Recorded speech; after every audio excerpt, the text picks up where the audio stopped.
আসসালামু আলাইকুম সুপ্রিয় শিক্ষার্থীরা, আজকে আমরা এসএসসি 2025 সালে বরিশাল বোর্ডের 3 নম্বর যে প্রশ্নটা আছে সেটা সলভ করব। তো আমরা প্রশ্নটা পড়ে নিই কি আসছিল।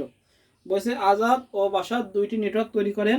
আজাদের নেটওয়ার্ক কাঠামোতে ডিভাইসগুলো চক্রাকারে পরপর সংযুক্ত থাকে। চক্রাকারে পরপর সংযুক্ত থাকে মানে রিং টোপোলজি।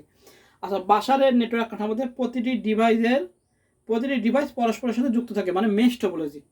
আচ্ছা, এবার আসি প্রথম ক নাম্বার প্রশ্ন ছিল মোবাইল প্রজন্ম কি। আচ্ছা, আমরা লিখবো মোবাইল ফোনের ক্রমবর্ধমান ব্যবহার ও প্রযুক্তিগত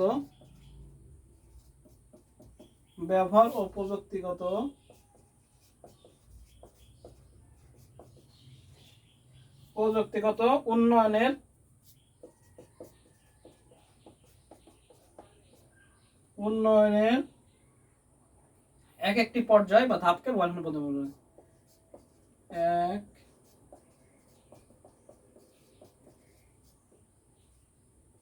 ধাপকে মোবাইল ফোনের প্রজন্ম বলে।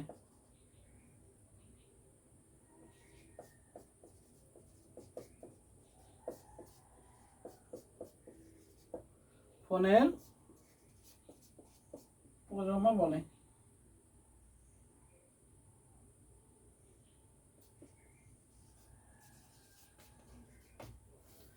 আচ্ছা, মোবাইল ফোনের ক্রমবর্ধমান ব্যবহার ও প্রযুক্তিগত উন্নয়নের এক একটি ধাপকে কি বলা হয়? মোবাইল ফোনের প্রজন্ম। এক একটি ধাপকে কি বলা হয়? মোবাইল ফোনের প্রজন্ম বলে। আচ্ছা, খ নাম্বার বলছে ভিন্ন নেটওয়ার্কভুক্ত নেটওয়ার্কে গেটওয়ের ভূমিকা অপরিসীম। আচ্ছা, এটা আমরা আগের বোর্ডে পড়ছি, আগের বোর্ডে অনেক বোর্ডে আসছে, এটা একই প্রশ্ন, দুটো বোর্ডে না তিনটে একই বোর্ডে প্রশ্ন দেখলাম। আমরা কি লিখবো? যে আমরা লিখবো হলো ভিন্ন প্রোটোকলভুক্ত নেটওয়ার্ক মানে হলো দুইটি নেটওয়ার্কের ডেটা আদান প্রদানের নিয়ম প্রোটোকল ভিন্ন। এক্ষেত্রে একটি ভাষা অপরটি কি বুঝতে পারে না। গেটওয়ে এমন একটি ডিভাইস যা সফটওয়্যার এবং যা একই নেটওয়ার্কের ডেটাকে অন্য নেটওয়ার্কে বোঝার মতো ভাষা রূপান্তর করে দেয়। এটি এক ধরনের অনুবাদকের মতো কাজ করে, ফলে এক নেটওয়ার্ক থেকে আরেকটি নেটওয়ার্ক তথ্য নিরাপদ ও সঠিকভাবে পৌঁছায়। এর কারণে ভিন্নধর্মী প্রোটোকলভুক্ত নেটওয়ার্কে গেটওয়ের ভূমিকা খুবই গুরুত্বপূর্ণ ও অপরিসীম। এভাবে নিজের মতো লিখে দেবো, ব্যাস হয়ে যাবে। আচ্ছা, খ নাম্বার শেষ। এবার আসি গ নাম্বার কি বলেছে? বলছে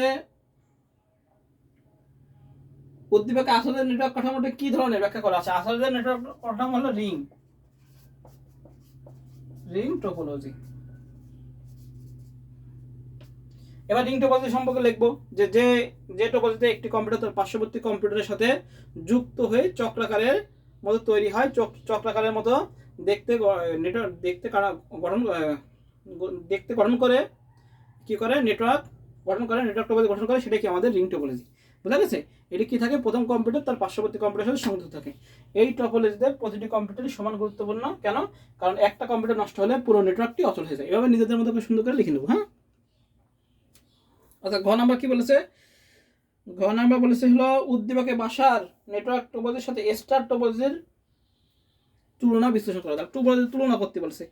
এখন উদ্দীপকে যে নেটওয়ার্ক কার সাথে তুলনা করেছে? স্টার।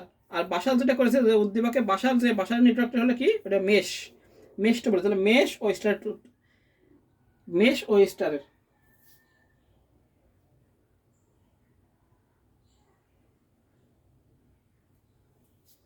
ঘ নাম্বার বাসারের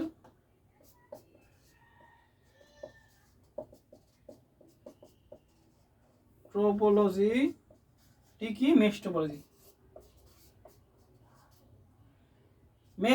আর মেশ টোপোলজির সাথে কিসের তুলনা করতে বলেছে? স্টার টোপোলজির।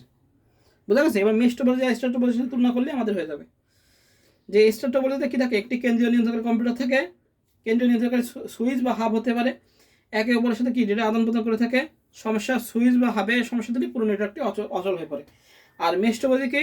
মেশ টোপোলজি প্রতিটি কম্পিউটারের সাথে যুক্ত থাকে, ফলে পরস্পরের সাথে দ্রুত ডেটা আদান প্রদান করে থাকে এবং ট্রান্সমিশন গতি বেশি। একটা কম্পিউটার নষ্ট হলে পুরো নেটওয়ার্ক অচল হয়ে থাকে না, বাকিগুলো চলতে থাকে। এরকম লিখে নিজেদের মতো লিখে নেব। হ্যাঁ, আর লিখবো যে উপরে আলোচনা বলা যায় যে উদ্দীপকের স্টার টপোলজির তুলনায় মেশ টপোলজি সুবিধাজনক। শেষ, এই হলো মেন হলো কথা, যে স্টার টপোলজির তুলনায় আমাদের মেশ টপোলজি সুবিধাজনক। বুঝে গেছে?